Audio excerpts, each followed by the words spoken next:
Hello, folks. Good morning, good afternoon, good evening. Michael Zuber, one rental at a time. And we are going to look at buying a rental home.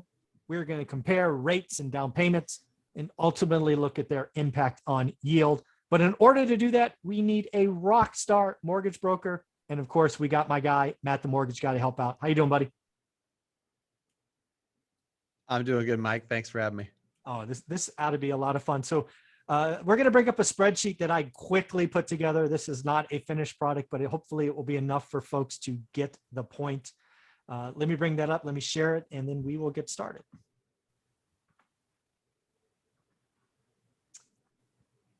So Matt, let me know when you can see this. I can see it. All right, so let me just lay this out. This is a very, very quick template. But what we're going to do in this example is we're going to buy a house for 250 grand. We then are going to go from a cash buyer to someone who puts 50% down, somebody that puts 25% down, and then 20% down. What I'm going to have Matt tell us is the interest rates, because as much as you put down will impact the interest rate. We are going to assume the same borrower, the perfect borrower, great credit score, great income, great assets, all that.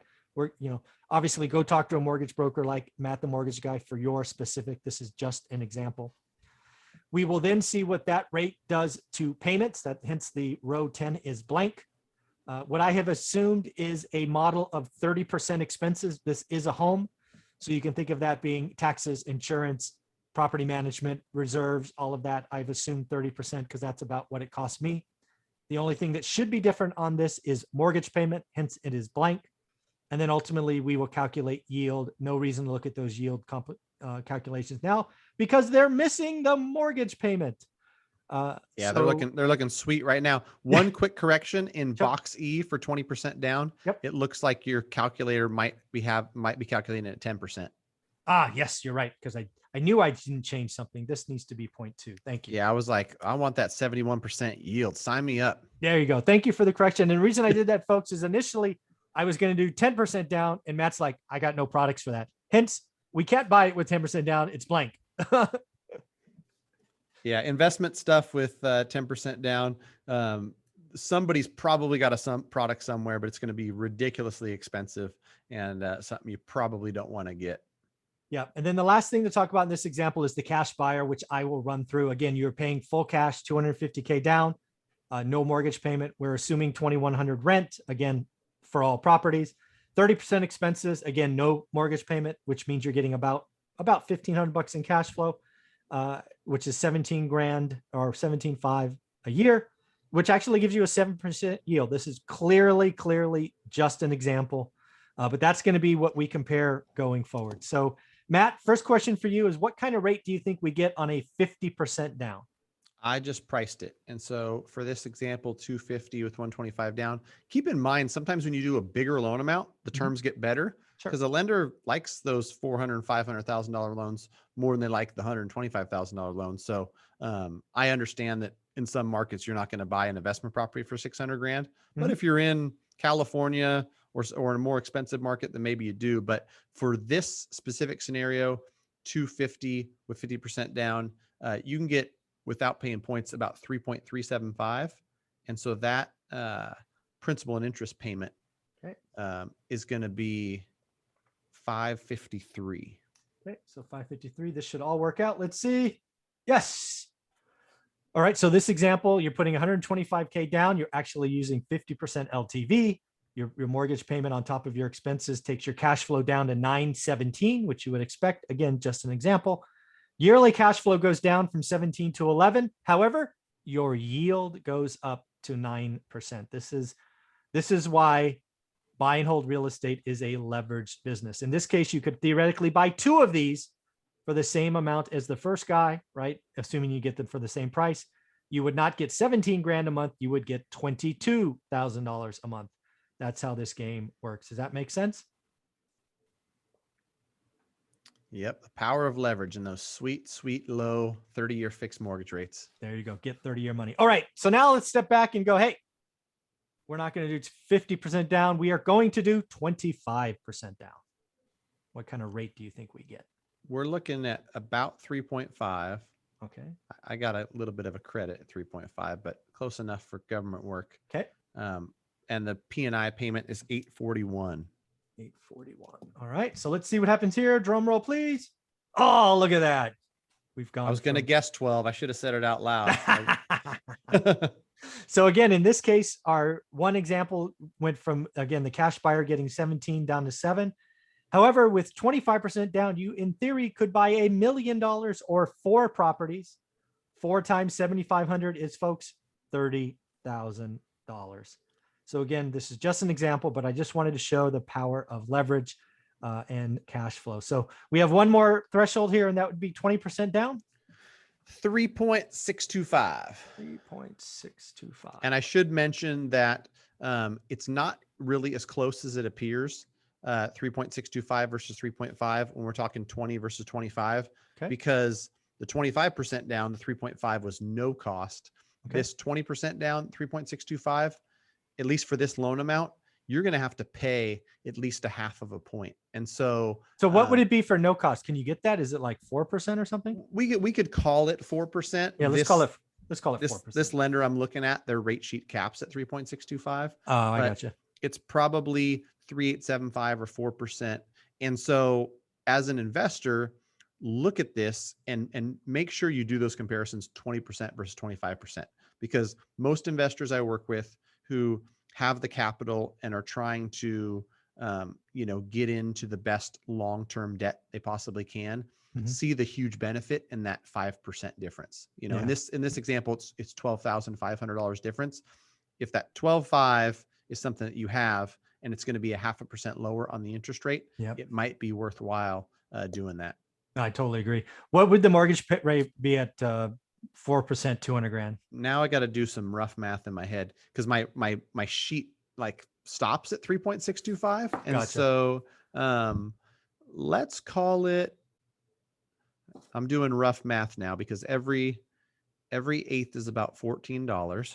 And so I'm going to start at 912 on 3.625, go up 3/8, which is going to be an extra, what I say, $14 per eighth. So 42. So let's call it 954. And that's probably right.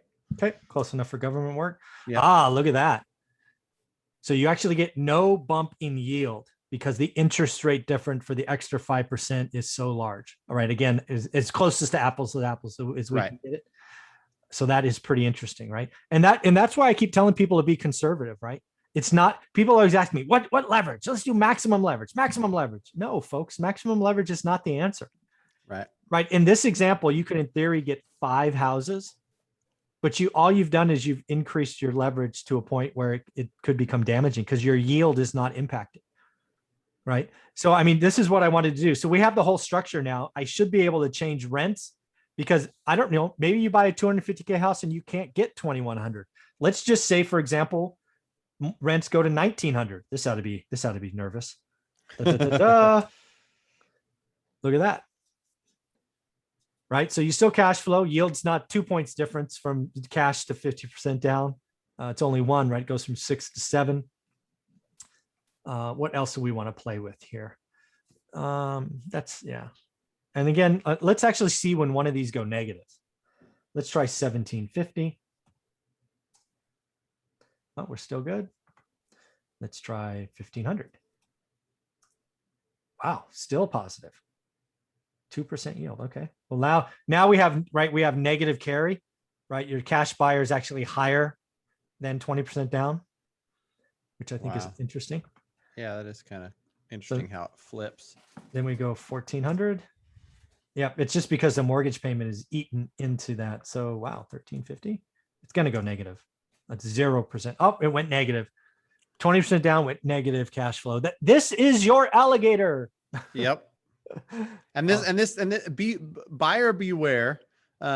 If you've got somebody who's advertising investor special and you see numbers like this, like 250 purchase and 1,350, they can write whatever they want in the MLS. They can write investor special. They can write, great cash flow. And trust me, I've talked to agents where I've seen numbers like this. I plug them into something similar and I realize it's an alligator. And then you call them and say, where do you get numbers where this thing would actually cash flow? I mean, in my market in Sacramento, you'll see, especially on the multi-unit stuff, 2 to 4 units that are just priced so You want insanely high. let's give me an example. What would an example be of a multifamily in Sacramento today? Like a $1.2 million fourplex. Okay, 1.2 million. Let's just see let's see how I built this spreadsheet quick. Yeah, let's see how this pencils for us. Okay, so 1.2 million. So all that worked out. What is the rent? That's the piece that will change. And let's say that it's in a really, I mean, it doesn't even have to be in a nice part of town, but if each unit gets 15, let's call it 6,000 in rent. Okay, $6,000. Okay. Oh shit. Yeah. Well, again, so the other thing you have to change, again, I did a house. My fourplexes are more like 40% expenses, not 30. So that's a big change. So I do have to go back. This is not templatized, I don't think. Because your expenses including well, in a house, right? You don't have taxes. to pay water. You don't have, it's taxes, insurance, property management fee, all of that. Oops. Shoot. This should work. Yeah, because I think, let me see, 1.2. I'm going to see like what just the taxes are. Yeah. So it'll be more like 40%. Yeah. So again, you pay cash for that, rough and tough. You're going to get a 4% yield on your money. Again, well, actually the rates might be different. You want to plug in the rates? The rates could be different. You have the calculator. On a fourplex. Yeah. Because that's the other thing we haven't changed. Oh yeah. The mortgage payment is different. Yeah, that's right. That's why these numbers, dummies.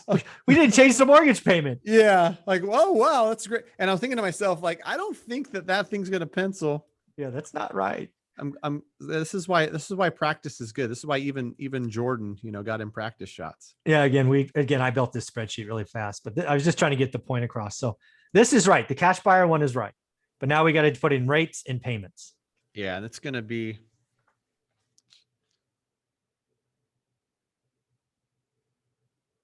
Investment 2 to 4 unit, 4 units. I'm gonna have this problem of having this rate sheet capped again. Maybe I should have gone to a different lender with my pricer. And it'll be close enough. But yeah, right now the mortgage payment's off, so that's embarrassing. Yeah, so this is gonna change numbers. Yep. On let me see. Are you on the 50%? 50% first, yes. All right, let's do that. 50% down, and it's 3.625, and the payment is 2736. I'm sorry, one more time, 26. 2736. Oh, 2736. Oh, now we're getting better. Okay. All right. Now 25% down. I have a sneaky suspicion this is about to go negative. Yep, I think so too. I'm going to guess that goes to 4 1/8, maybe. All right. Surprisingly, the rate goes down. Oh, wow. Okay. Who knew? 3.5%. Okay. So that stays the same. And then the payment is? Payment is $4,041. Oh, no. Negative. That's not good. Alligator. I knew it was an alligator. Alligator. All right. You want to do 20% if that's even an option? No, not on a 4 unit. It's going to be be a no-go. But it's a real life example of something that's going to be advertised, Mike, and something that's going to sell. Someone's going to buy it. Someone probably was going to buy it for 1.3, and the buyer that's going to buy it, don't let it be one of your students. Yeah. Let it be somebody who can go to box C and say, I've got some 1031 money to park. I don't care about yield. Yeah. I'm just going to let it sit there. And I believe in downtown Sacramento and appreciation and not need yield. Because that's who's buying it. It's gotta be. Let's be clear. I would not do any of these deals. I don't get out of bed for 4%. Right.